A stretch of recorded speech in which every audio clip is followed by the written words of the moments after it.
Do you want to know? Well, I've been thinking about you. And I think I have to listen. Because สวัสดีค่ะยินดีต้อนรับเข้าสู่ช่องของจิงเบบี้จิงโกะนะคะวันนี้เราจะมาแต่งลุคที่ช่วงนี้คนรีเควสกันมาเยอะมากก็คือลุคอิมจูยองจากเรื่อง True Beauty หรือว่าความลับของนางฟ้าเวอร์ชันซีรีส์นะคะเชื่อว่าตอนนี้หลายคนคือติดซีรีส์เรื่องนี้กันงอมแงมมากคือจริงก็ติดเหมือนกันตอนแรกจริงก็คิดว่าแบบพล็อตเรื่องมันก็จะตามสไตล์ซีรีส์เกาหลีใช่ปะคือดูไปคือเราก็รู้แหละว่าพล็อตมันจะประมาณเนี้ยแต่ว่าปรากฏว่าดูแล้วมันสนุกอะเพราะว่านักแสดงเคมีเขาดีใครเป็นทีมซูโฮก็เมนบอกได้นะคะหรือว่าใครเป็นทีมโซจุนก็เมนบอกได้เหมือนกันส่วนจริงทีมซูโฮในส่วนของเมคอัพของอิมจูกยองเนี่ยคือเรื่องนี้เขาก็จะมีเป็นเดลี่เมคอัพที่เขาแต่งไปเรียนตลอดมันก็จะเป็นซิกเนเจอร์ของเขาเลยซึ่งจริงๆเนี่ยแต่งไม่ยากแต่ว่าเขาก็จะมีเทคนิคมีการใช้สีอะไรนิดหน่อยวันนี้เราก็เลยจะเอาลุค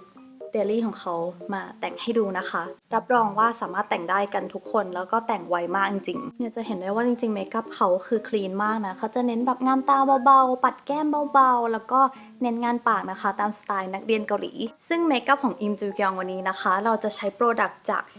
สีจันทร์แล้วก็สัตสีนะคะจะบอกว่าเมื่อวันก่อนจริงเทสเมคอัพลุคอิมจูกยองไปเรียบร้อยแล้วก็ทดลองใช้โปรดักต์อันนี้เรียบร้อยแล้วจะบอกว่ามันเวิร์กมากคือสีจันทร์แล้วก็สัตสีเป็นแบรนด์ไทยในดวงใจที่ดีจริงไม่ตกตาฉะนั้นเดี๋ยวเรามาเริ่มกันเลยงานผิววันนี้จริงจะใช้อันนี้นะคะนี่คือสีจันทร์ Line Skin Essential Series หรือว่า Series แนบเนื้อจะมีทั้งรองพื้นแนบเนื้อคอนซีลเลอร์แนบเนื้อแล้วก็แป้งแนบเนื้อเลยก็ขั้นตอนแรกจริงจะลงเป็นสีจันทร์ Skin Essential Foundation นะคะเขาจะมี SPF 50 บวก PA บวกจะมีให้เลือกทั้งหมด4เฉดสีรองพื้นตัวนี้เขาขึ้นชื่อว่าเป็นรองพื้นแนบเนื้อเพราะเขาเกลี่ยง่ายมากทุกคนแล้วก็เนียนกริบเลยแนบสนิทกับผิวจริงๆ texture เขาจะมีความ silky แล้วก็ smooth นะคะเนื้อดีมากจริงทุกคนจริงจะใช้เป็นเบอร์110นะคะสีแซนตัวนี้จะให้การปกปิดแบบ light to medium นะคะแล้วเขาก็จะมีบำรุงด้วยจะมีอะดีโนซีนช่วยลดโอกาสการเกิดริ้วรอยและก็จะมีเทคโนโลยี triple powder คือทาไปแล้วจะรู้สึกเหมือนเราทาแป้งเลยไม่เหนียวเหนอะหนะนะคะแล้ว finish เขาเนี่ยจะดูเป็นธรรมชาติมากๆนี่นะคะนี่คือข้างที่ยังไม่ได้ทารองพื้น before แล้วก็อันนี้ after ที่ทารองพื้นแนบเนื้อจะเห็นได้ว่ามันให้งานผิวที่แบบเป็นธรรมชาติแล้วก็สวยมากแล้วก็จะบอกว่าถ้าใครแบบมีปัญหากับการเกลี่ยรองพื้นแบบเฮ้ยมันเกลี่ยยากอะไรเงี้ยตัวนี้คือเกลี่ยง่ายมากจริงๆแล้วแบบเวลาทาไปเงี้ยมันจะรู้สึกแบบสบายผิวอะปกติเวลาลงรองพื้นเงี้ยบางทีใช้แปรงแล้วก็แบบเฮ้ยมันเกลี่ยแล้วก็มันไม่ลงตัวสักทีแต่ตัวนี้คือไม่มีปัญหาเลยจริงๆส่วนเรื่องการปกปิดอย่างเงี้ยคือเมื่อกี้จริงมีแบบรอยนิดๆหน่อยๆอะไรเงี้ยเขาก็ปกปิดได้โอเคมากๆนะคะแล้วก็นี้โทนสีเนี่ยคือตัวนี้เป็นสีที่อ่อนที่สุดแต่ว่ามันก็ยังแมทชิ่งกับสีคอจริงอยู่รู้สึกว่ามันจะมีความแบบโทนสีผิวคนไทยที่แบบสีผิวขาวอมเหลืองแล้วก็จะบอกว่ารองพื้นนี้คือเขาไม่มีสารระคายเคืองไม่มีน้ำหอมไม่มีพาราเบนไม่มีแอลกอฮอล์นะคะคนผิวแพ้ง่ายก็สามารถใช้ได้ชดานี่คืองานผิวนะคะอันนี้ทาไปก็ไม่ได้รู้สึกเหมือนตัวเองมีรองพื้นอะไรบนหน้าเลยมันเบามากจริงถ้าใครมองหารองพื้นแบรนด์ไทยที่ดีจริงว่าเนี่ยเป็นตัวเลือกที่ดีมากๆก็ต่อมาจริงจะใช้คอนซีลเลอร์ปกปิดใต้ตาค้ำแล้วก็รอยต่างๆนะคะจริงก็จะใช้เป็นสีจัน Skin Essential Concealer หรือว่า Concealer แนบเนื้อเลยนะคะตัวนี้เขาจะมีให้เลือกทั้งหมด3เฉดสีจริงจะใช้เป็นเบอร์110สีแซนเนื้อคอนซีลเลอร์ตัวนี้เขาจะมีความบางเบาแล้วก็เกลี่ยง่ายนะคะจะเป็น High Coverage เลยแล้วก็ติดทนนานด้วยตัวคอนซีลเลอร์อันนี้เขาก็มีบำรุงนะคะจริงก็จะใช้ปกปิดทั้งใต้ตาแล้วก็รอยดำรอยแดงจากสิวเลยเขาปกปิดได้หมดจะให้ finish เป็นแมตต์ลงรองพื้นแล้วก็คอนซีลเลอร์เรียบร้อยนะคะต่อมาจริงจะใช้เป็นตัวแป้งแนบเนื้อเลยอันนี้ก็คือสีจัน Skin Essential Compact Powder นะคะตัวนี้เขาจะเป็นแป้งพับผสมรองพื้นเนื้อละเอียดนะคะแพคเกจจิ้งเขาจะเป็นตลับแม่เหล็กแบบนี้นะคะใช้งานสะดวกมากๆแล้วเขาก็จะมีให้เลือกทั้งหมด4เฉดสีจริงก็จะใช้เป็นสี110สีแซนเหมือนเดิมที่น่าสนใจคือตัวนี้เขาจะมี Soft Focus แล้วก็ Blurring Effect นะคะจะช่วยพรางรูขุมขนทำให้ผิวดูเนียนขึ้นจริงๆรู้สึกว่าแป้งตัวนี้สีค่อนข้างจะเข้มกว่าผิวจริงนะคะก็เดี๋ยวจริงจะลงแค่แบบว่ากรอบหน้าก็พอเพราะว่าจริงๆตรงข้างหน้าจริงงานผิวมันโอเคแล้วจริงก็จะลงด้วยแปรงนะคะจะได้ให้งานผิวที่ดูเป็นธรรมชาติซอฟต์แป้งตัวนี้เขาคุมมันดีนะคะเขาจะช่วยดูดซับความมันส่วนเกินบนผิวทำให้ผิวเรานวลขึ้นและนี้เขาก็มีบำรุงเหมือนตัวรองพื้นกับคอนซีลเลอร์เลยก็จะช่วยลดโอกาสการเกิดริ้วรอยแล้วก็ปราศจากสารระคายเคืองต่างๆให้การปกปิดแบบ light to medium งานผิวเสร็จเรียบร้อยแล้วนะคะต่อมาเดี๋ยวเราจะมาเขียนคิ้วแต่งตาปัดแก้มแล้วก็ทาปากกันจริงเป็นคนที่ขนคิ้วเข้มมากๆนะคะเดี๋ยววันนี้เราจะลงแบบดินสอแล้วก็แบบฝุ่นไปก่อนแล้วก็ ใช้มาสคาร่าคิ้วปัดให้สีคิ้วอ่อนลงจริงจะใช้ดินสอเขียนคิ้วสีอ่อนๆนี้วาดโครงไปก่อนนะคะ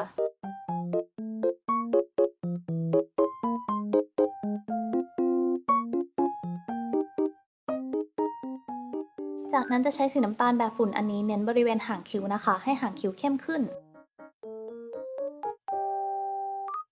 แล้วเราก็จะใช้มาสคาร่าคิ้วสีอ่อนๆปัดขนคิ้วกันเลย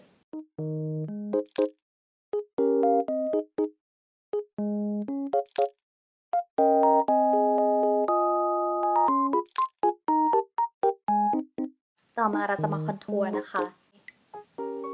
ไม่ได้เน้นสันข้างๆขนาดนั้นเราให้จมูกมันดูเป็นธรรมชาติหัวคิ้วหน่อยนั้นก็ลงกรอบหน้านะคะจริงๆอิมจูกยองนี่ค่อนข้างจะคอนทัวร์กรอบหน้าชัดนะมาถึงงานตานะคะจริงๆในซีรีส์เนี่ยอิมจูกยองเขาก็มีการแบบเรียนรู้เทคนิคแต่งหน้ามาก็คือเขาจะใช้สีซอฟต์บราวน์สีน้ำตาลอ่อนทาทั่วเปลือกตาบนนะคะแล้วก็ใช้สีโคโค่บราวน์ทาใต้ตาล่างสีซอฟต์บราวน์จริงจะใช้อันนี้นะคะแล้วก็โคโค่บราวน์จะใช้จากพาเลตคอนทัวร์เลยอันนี้จะเป็นส่วนของซอฟต์บราวน์แล้วก็นี้เป็นโคโค่บราวน์เราจะแต้มสีซอฟต์บราวน์ไปทั่วเปลือกตาบนนะคะหลังจากนั้นจะใช้แปรงเบลนด์แบบนี้ให้มันดูฟุ้งๆจากนั้นจะแต้มสีโคโค่บราวน์ลงใต้ตาล่างนะคะเทคนิคการลงใต้ตาแบบนี้ไม่ให้มันดูโทรมเนี่ยก็คือเราจะต้องกลบใต้ตาตรงนี้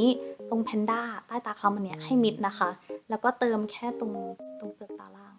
แล้วก็จะแต้มบริเวณหางตานิดนึงนะคะก็จะได้สีอายแชโดว์แบบนี้นะคะ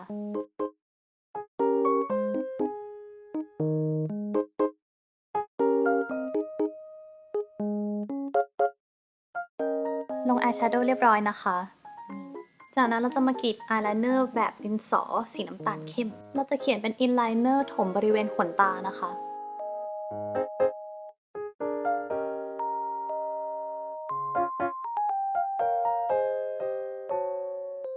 จากนั้นจึงจะใช้คอตตอนบัดเบลนด์เบาๆนะคะให้มันดูฟุ้งๆดูเป็นธรรมชาติ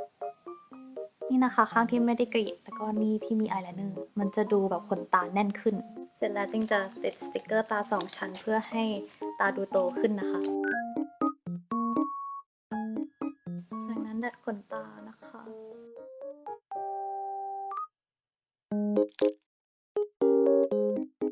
เราจะปัดมาสคาร่าบางๆแค่ขนตาบนแล้วก็ไม่ได้ปัดขนตาล่าง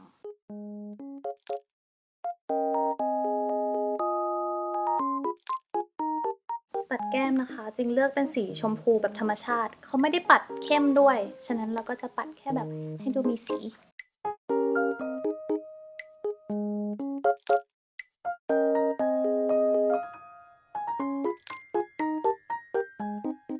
สุดท้ายนะคะก็คืองานปากวันนี้จริงจะใช้เป็นซาซิ Sugar Rush Lip Tint ตัวใหม่นะคะอันนี้เขาจะเป็นทินเนื้อน้ำที่สีชัดเบาสบายแล้วก็ไม่หนักปากเขาจะมีทั้งหมด5สีนะคะจะเป็นทินเนื้อน้ำเกลี่ยง่ายเป็นโทนแดงๆส้มๆตามสไตล์สายเกาเลยสีสดมากตัวนี้คือจริงลองก่อนหน้านี้แล้วเราจะบอกว่าเขาเป็นทินเนื้อน้ำที่เนื้อนุ่มชุ่มชื้นมากๆบางแบรนด์อย่างเงี้ยเวลาเราใช้มันอาจจะแบบแห้งติดปากแบบเป็นปื้นอะไรอย่างงี้ใช่ไหมแต่ตัวนี้คือนุ่มชุ่มชื้นฉ่ำมากจริงก็จะใช้เป็นเบอร์5นะคะสี Watermelon ถ้าใครต้องการให้ดูเป็นธรรมชาติแบบแต่งไปเรียนแอบครูแต่งหน้าอย่างเงี้ยแนะนำให้แตะตรงกลางแล้วก็ใช้นิ้วแดบๆเอาทีละน้อยๆนะคะตัวนี้เขาเกลี่ยง่ายจริงๆไม่ได้ทาแล้วซึมเห็นเป็นปื้นๆอะไรอย่างงี้เราสามารถใช้นิ้วเบลนด์ได้เลยถ้าไม่พออย่างเงี้ยค่อยเติมเพิ่มความชัดของสีได้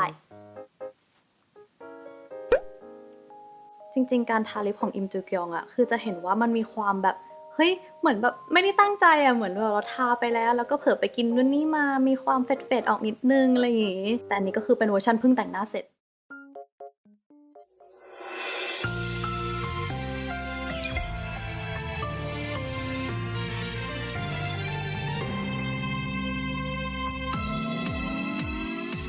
โอเค และนี่ก็เป็น finish look นะคะ ยังไงถ้าใครสนใจ Product ของสีจันทร์แล้วก็สาสีเดี๋ยวจริงใส่รายละเอียดไว้ให้ทั้งตรงนี้แล้วก็ใต้คลิปเลย Product ของสีจันทร์แล้วก็สาสีจะมีขายที่ 1948beauty.com If and Boy Watsons แล้วก็ Beautrium นะคะ และตอนนี้เขามีโปรเปิดตัวด้วย Skin Essential Series ก็ลดทั้งหมดเลยนะคะ ถึงวันที่ 20 มกราคมนี้ สามารถไปตามกันได้นะคะ แล้วก็ถ้าใครแต่งหน้าเป็นอิมจูกยองก็สามารถแท็กสตอรี่มาบอกจริงได้นะคะ คือในซีรีส์เขาก็จะบอกว่ามีการใส่คอนแทคเลนส์สีน้ำตาลอะไรอย่างนี้ใช่ไหมถ้าดูดีๆแล้วในเรื่องเขาไม่ได้ใส่คอนแทคอะไรนะ อันนี้คือเป็นตาธรรมชาติของเขาเราก็เลยคงความตาธรรมชาติไว้ คือถ้าใครจะใส่คอนแทคสีอะไรเงี้ยก็แนะนำให้เป็นที่แบบดูธรรมชาติมากจริงๆไม่งั้นมันอาจจะดูแบบไปเรียนหรือเปล่าเนี่ยอะไรอย่างเงี้ยยังไงถ้าชอบคลิปนี้อย่าลืมกดไลค์แล้วก็คอมเมนต์คุยกันนะคะใครแบบว่าอยากเมามอยอะไรสามารถเมามอยได้เลยเพราะว่าจริงดูแล้วจริงก็ชอบมากๆจริงก็อินมากเหมือนกันก็ไว้เดี๋ยวเรามาเจอกันคลิปหน้าค่ะบ๊ายบาย Is that true? Yes. Okie dokie, yo.